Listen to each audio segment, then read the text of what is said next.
You're listening to The Murder in My Family, brought to you by AbJack Entertainment. Be sure to check out some of the other great true crime podcasts from this network, including Missing Persons, DNA ID, Scene of the Crime, Zodiac Speaking, Beyond Bizarre True Crime, Citizen Detective, and Campus Killings.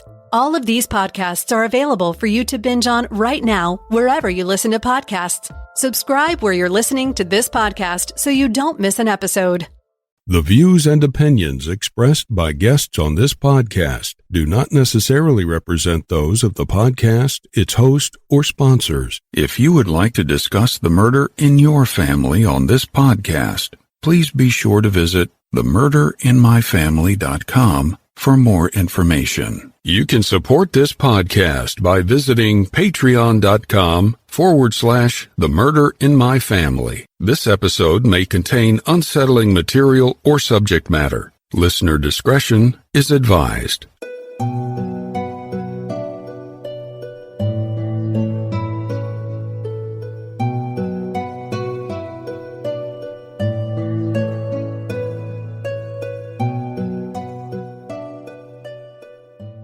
Thank you for joining me for this episode of The Murder in My Family. I'm your host, Mike Morford. In this episode, we'll be discussing the case of a man who was killed in a hail of gunfire in a populated part of Baltimore. Yet somehow, no one in the area saw anything, at least that they're willing to talk about publicly, perhaps out of fear of retribution.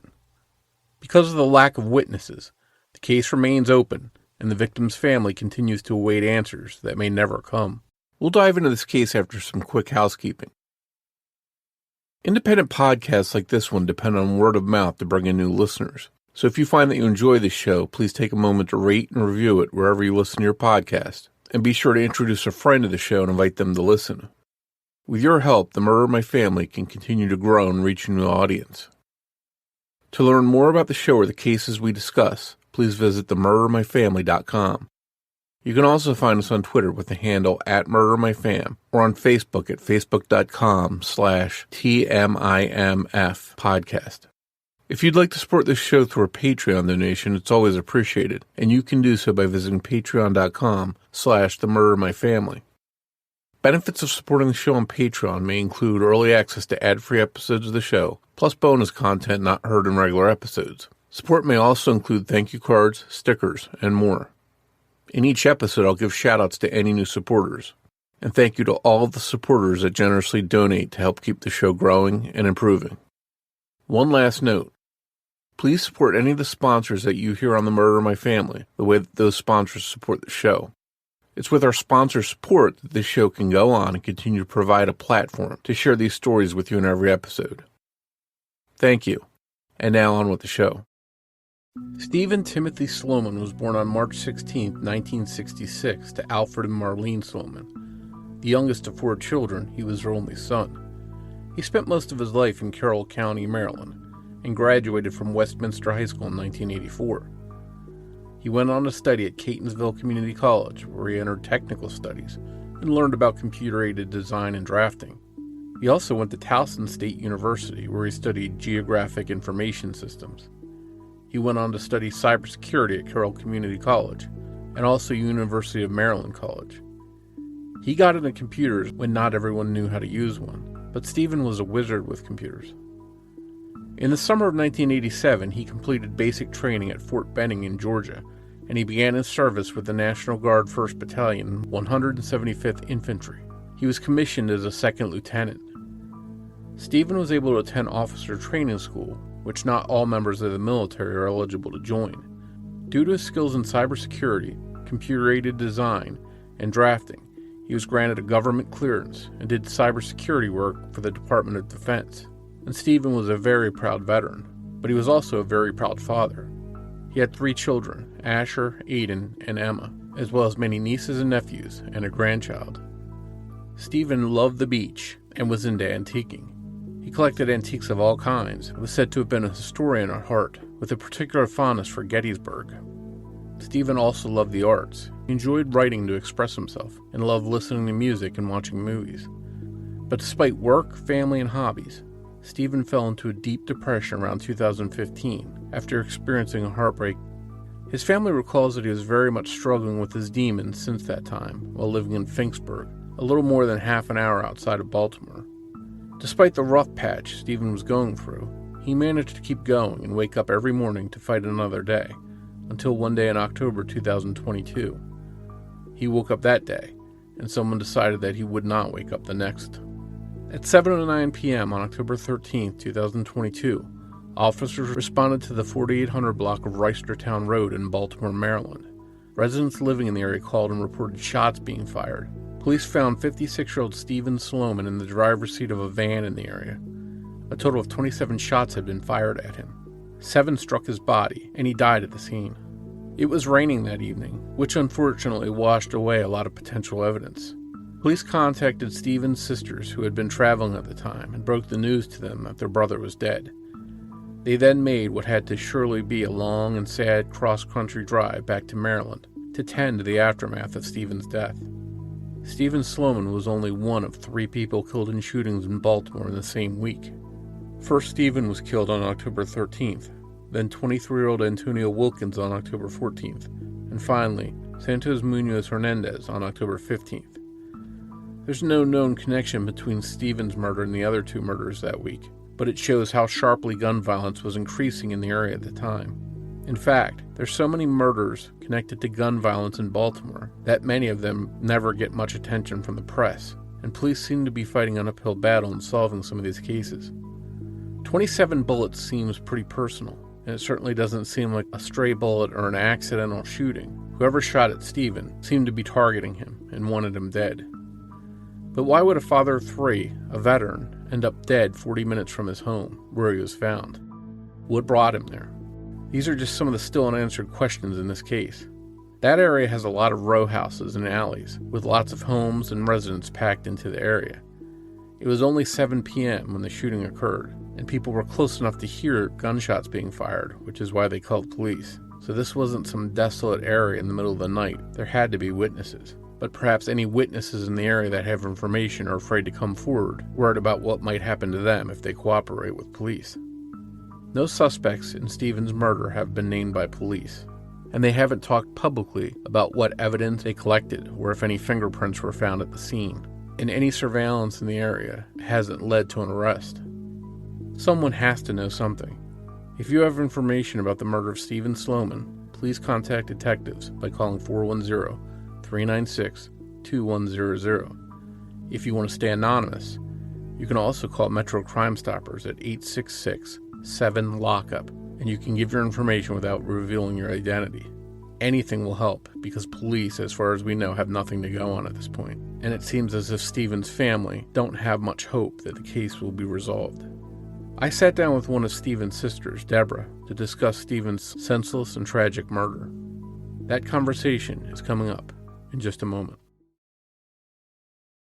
911, what's the emergency? My wife fell asleep in the bathtub and I think she's dead. In August 2008, Sarah Widmer, a healthy 24-year-old woman, is found dead in her bathtub just 4 months after marrying her husband Ryan, the only person at home with Sarah that night.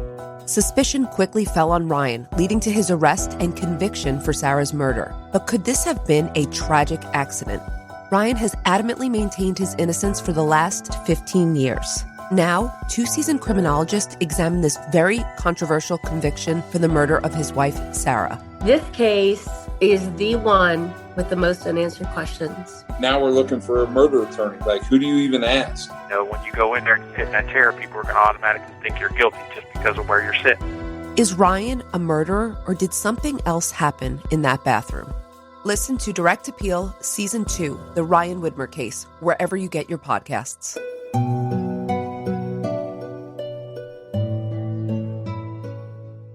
Hi, Deborah, and thank you for coming on The Murder of My Family to discuss your brother Stephen's case with us. Hi, Mike. It's good to be here. Thank you for having me. I'm happy to have you here. Obviously, not under good circumstances.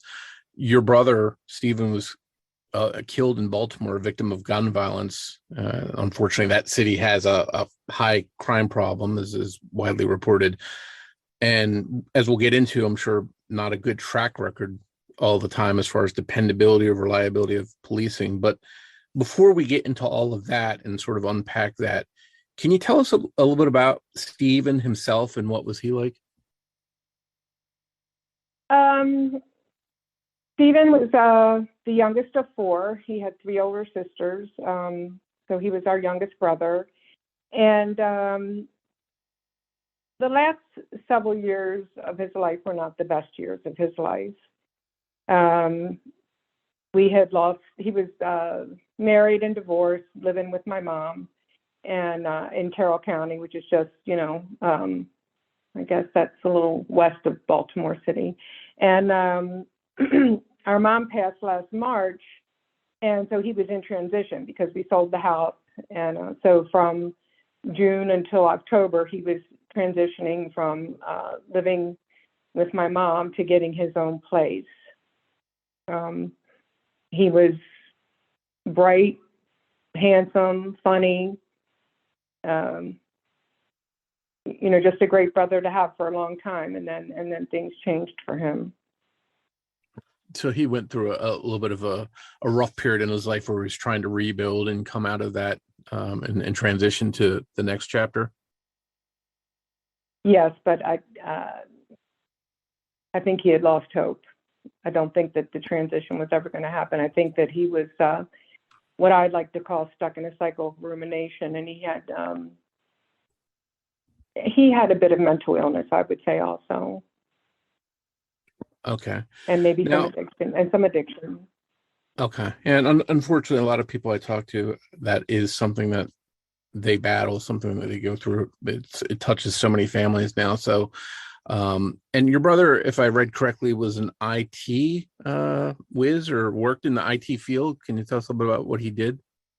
Yeah, he started out in his younger days. He worked as a computer-aided design. He also had gone on to obtain he had a pretty good security clearance with the government.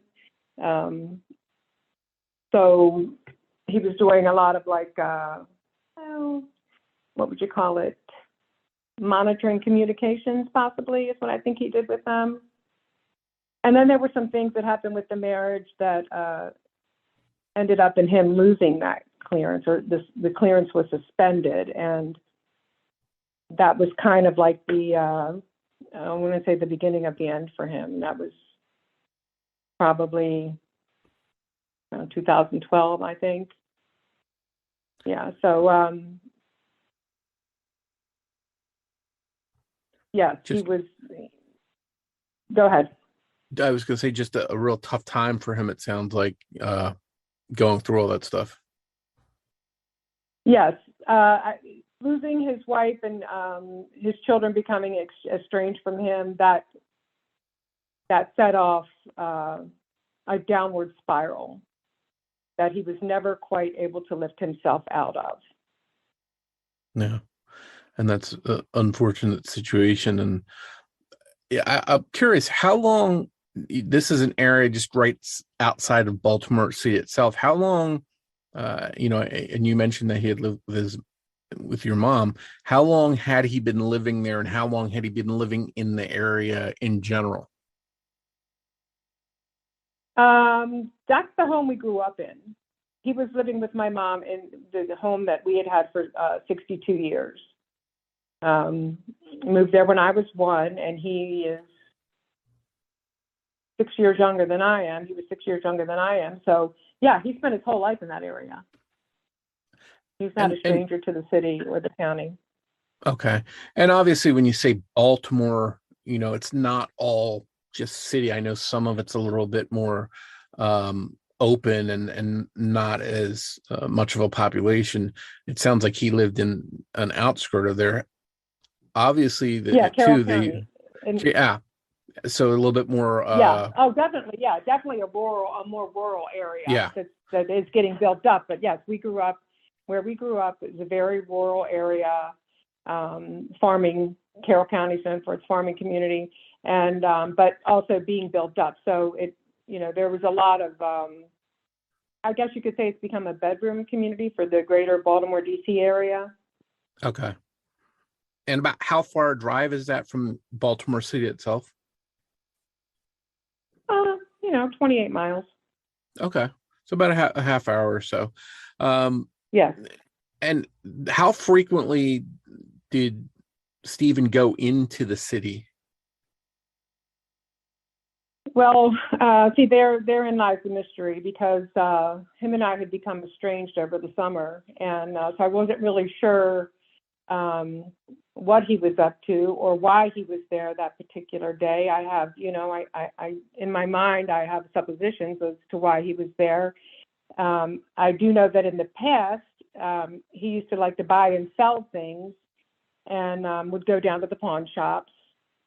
And I have an aunt that lives in Middle River, and, he would go down to see her. And we have a friend down on Philadelphia Road who we used to take things down to. In fact, all summer long, or no, actually last spring, about a year ago, I had been visiting that particular shop myself quite often because my mom was a collector. So I was, I went down there like probably 3 or 4 times in a span of a month or so to sell things to this particular shop. So, but for him, more recently, I can't give you an accurate answer on that, how often he was. I do believe he was down there to try to sell a piece of jewelry that day, a watch. Okay. Now, had you growing up in there and going into the city as much as you did, as much as Stephen did, had any of you ever experienced any threats or run into any brushes with crime in the past? No. None. No. Okay. So again, you mentioned you don't really know why he was there. But he went there that day. He wound up in the city that day, and this is October 2022, so literally just 6 months ago. Yeah. Can you walk us through that day? What happened as far as what is known about Stephen the last day? Yeah. My sister and I, we were on a trip out west, and we got a phone call early that morning that my brother had not returned a rented car, and they wanted us to get in touch with him. As I said before, I really hadn't been keeping in contact with him, but my sister had. So she called him, and she said, Steve, they're considering it a stolen vehicle. And, she said, you got to take that back. And he was upset. He felt like we had left him after our mom died, and kind of, which was not the case. We had tried to help him as much as we could within reason, given the circumstances. So he just wasn't very happy that day. And he said, all right, I'm going to return it. I'm going to return it tonight. He had just recently purchased a vehicle that had broken down on I-795 the Sunday before. So he did not have that car in his possession. So after the phone call, my sister got a little upset, and she tried to contact him, and she was going to send him some money to help him kind of see a light. And he wasn't taking any of the calls. And then he sent her a text and said, in the text, he said, yeah, I'll return the car tonight. Have a nice life. That was the last any of us heard from him. And then the next thing we hear is we get a call Saturday morning, October 15th, from a detective in Baltimore. And what was it that this detective told you when you got that call? Well, actually, before that, like about a half an hour before the call, I received a private message from a friend of ours in Maryland, and she said, "Are you okay?" And I'm like, "Yes." And I was kind of surprised that she's asking me that question. And finally, I just called her, and she goes, "Well, I heard some very disturbing news. I heard that your brother has been found murdered in Baltimore." And I was like, oh, okay. Well, I was a little more dramatic than that. So evidently they had gone, the detective had gone to my parents' home, our family home that we had just sold in June. And because that was the last known address on his license. And the neighbor had shared this information with the other friend, and thinking that the police had already contacted me. So then I get the phone call, and he said, yeah, Thursday evening, December 13th, we responded to gunshots fired at the 4800 block of Reisterstown Road, and found your brother dead behind the wheel. 27 shots were fired. He took 27 shots were fired outside of the vehicle, into the vehicle, like sprayed across the front of the windshield, and he took 7 gunshot wounds, and was pronounced dead at the scene. Okay, so that had to be devastating to get that kind of news out of the blue. Yeah, yes, to say the least. Yeah. I mean, how do you? Yeah, and how do you process that? How did you? I mean, I'm envisioning in my mind you're probably the world just stopping for a second while you're gathering that information and processing it. Right, especially when you're over 1,000 miles from home. We were in Colorado and just happened to stop to get a cup of coffee.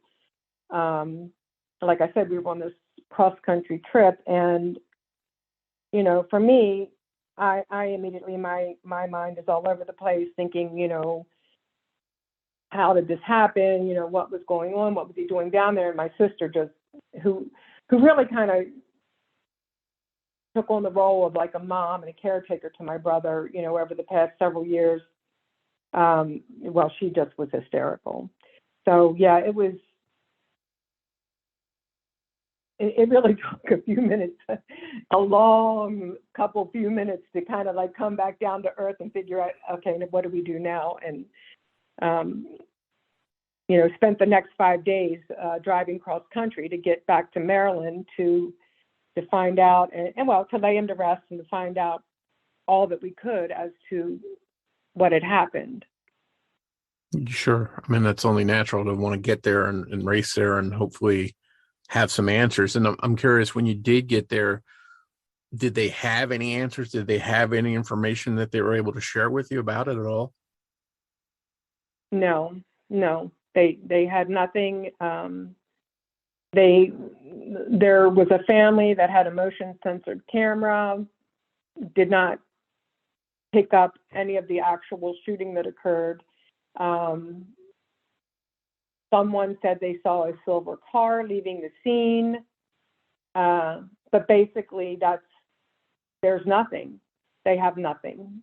They have nothing more today, because I call there once a month to the homicide department, than they did basically the day he was shot. Their phone records have not given them any information. Of course, his phone, he must have had it in his hand and held it up, because his hands were shot and his phone was cracked from being shot. So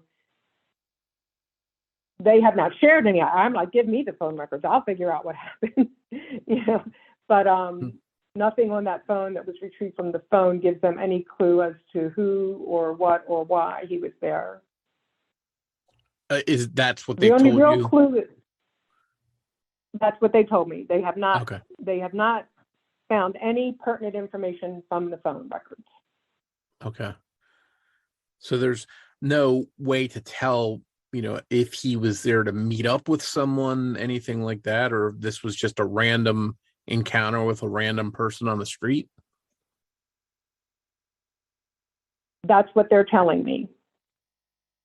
Of course, I have my own feelings, and I have shared those with the detective. I said, this sounds either totally random, like maybe some kind of gang violence, or someone getting their stripes, or whatever they call that.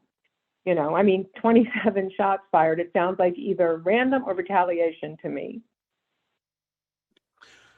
And I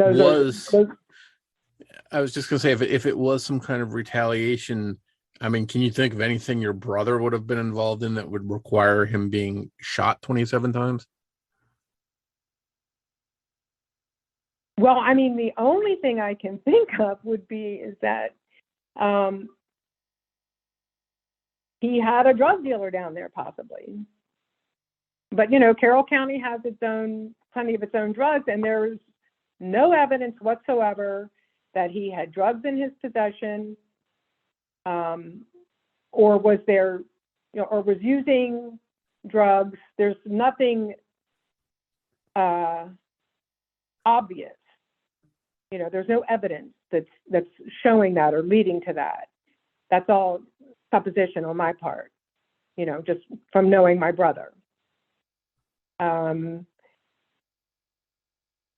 So yeah, it's like we're in this void of information. He had an Invictus watch in the car with him. And so, of course, maybe I know that he had a bunch of those watches at one time. He bought a bunch of them so that he could resell them because, my dad was an antique dealer. We were kind of wheeler and dealer family, buying, selling for fun, a hobby, that sort of thing. So I thought possibly, that's what he was doing, was down there to meet someone to sell the watch. Was this watch still in the car? Yes. Yeah. And how about nothing his was wallet? taken. Okay, nothing, no wallet, that kind of stuff. Okay, and carjacking, he's still in the car. This car's there, so you think carjacking is not the Nope. motivation. And just out of curiosity, that watch that was found, did it have a great value to it? It was probably $1,000 watch, so maybe he could have got, a couple $100 for it, resale. Okay, so it had some They're kind of value. Big, bulky watches.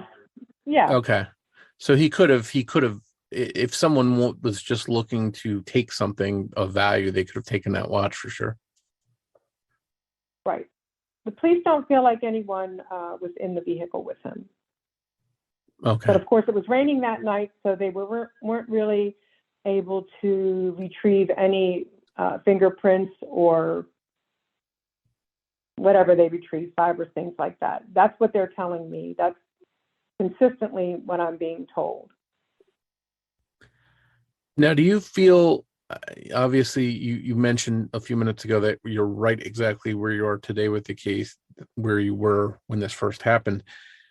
Do you feel that the police just aren't doing their best, or do you feel that they just don't have anything to go on and it's hard to connect dots when there's nothing there to go on?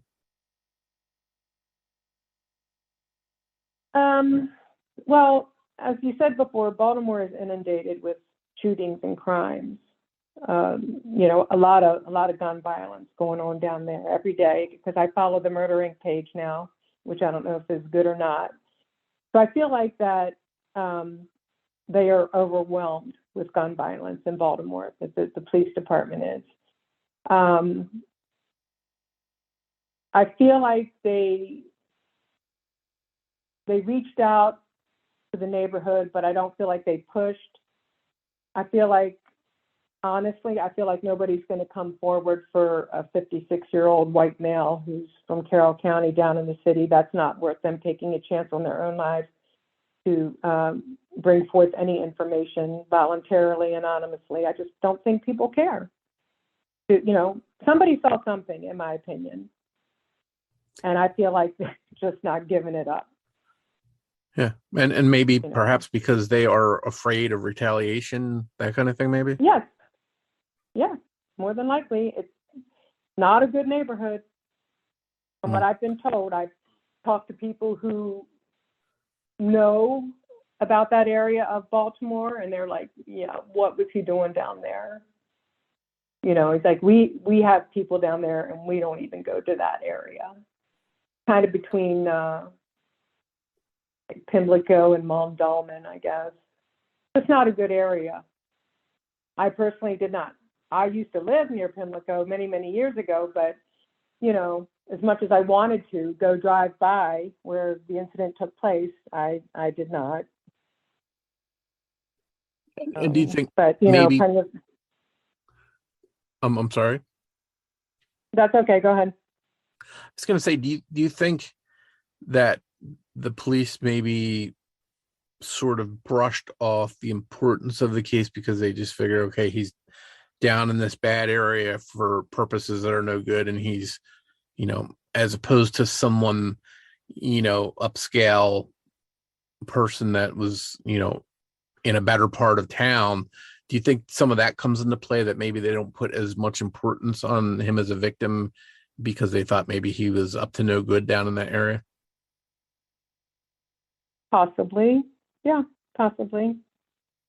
I mean, they can't, there's nothing that helps them to know him as a person except for what I've told them, which is a lot of the same things that I told you. I tried, I'm very honest and forthright about the situation and the situation that he was in, but nonetheless, 27 shots were fired. This didn't even make the evening news. I have a friend that lives down, right off of York Road, and he's like, I've heard nothing about this.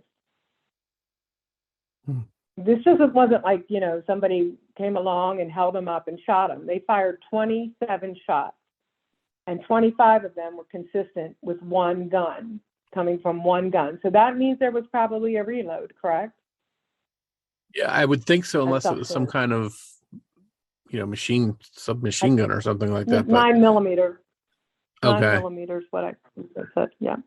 I know there are, again, I'm no gun expert, but I know there are ways to modify guns so that they can be fired almost like a machine gun sort of, and fire more rounds than they're meant to fire. So again, it's right. possible it was a reload, or it could have been modified to shoot sort of like a machine gun. But either way, that's a lot of shots. And you would think with that many shots, it's going to get people looking, and there would be some witnesses. But even with, you mentioned that somebody had a surveillance camera that didn't pick up anything.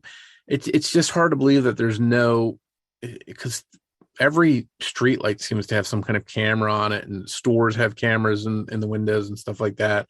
Especially if it's in a high crime area, you think people will have surveillance on and video cameras and stuff. And I'm just surprised that nothing, as far as we know, at least, was picked up on any of that. Right. Well, the camera that the family had was motion censored. So they, like I said, they did have a frame of someone walking across the street, and I do believe the police said they may have seen that he had circled the block once. My understanding, it is more of a residential area with a park nearby, just by the Google Maps that I've looked at.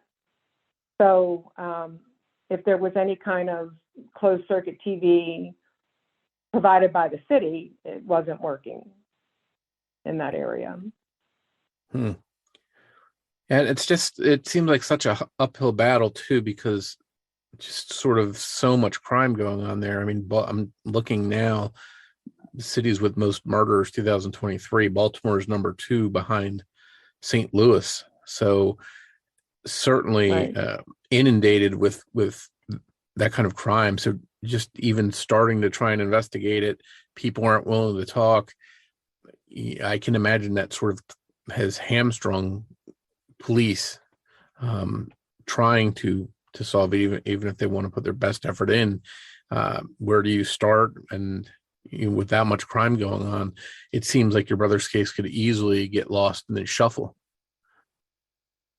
Yeah. And when I asked them about that, and like, when does something become a cold case, and well, they assure me that tips come in, maybe someone will come in an unrelated case, but have some information, and they'll disclose that information at that time, that sort of thing. But yeah, I think this is clearly, there's just,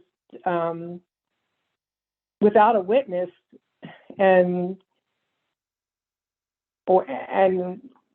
basically without a witness, there's nothing, they can't move forward, really. There's nothing else to investigate. Yeah. Except for, what happened at that time. Yeah.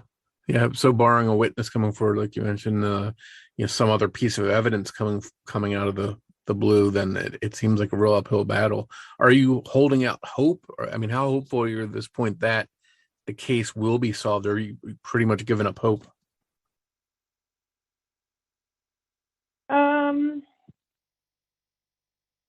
I honestly feel like we'll never know what happened. I'll always, maintain some level of hope that sometime something might be we might find anything out. None of that will ever bring him back.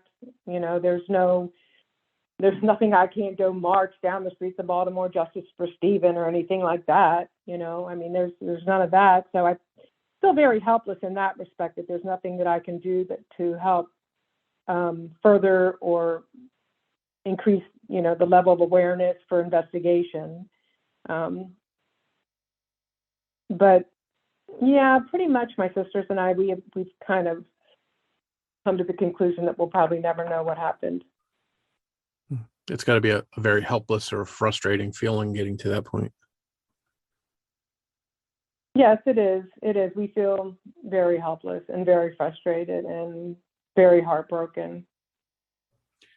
But and perhaps, you never know, maybe someone down the line, maybe to get out of a crime they're involved in, will spill the beans about someone else, information they have about the person that did this. You never know, someone trying to get out of their own, you know, trouble could, you know, spill the beans. Or maybe someone goes to jail and then all of a sudden somebody feels safer about talking. So there is that hope that down the line something changes, that somebody does come forward and share something. I was curious because I didn't find it online. There wasn't a whole lot, as you mentioned. Was there any kind of reward being offered? Because sometimes that motivates people. Yes, Crime Stoppers did offer, and we offered to double what they were offering, but the detective never returned. He didn't follow up on that with me, and I didn't really push it because there was just so much going on at the time. And I don't live in Baltimore, so it's not like I can go, you know, knock on the police station's door every other week. But yeah, Crime Stoppers, they put something up on Murder Inc. It's an Instagram page. Okay. You know, that gives you the daily details of all the violence in Baltimore.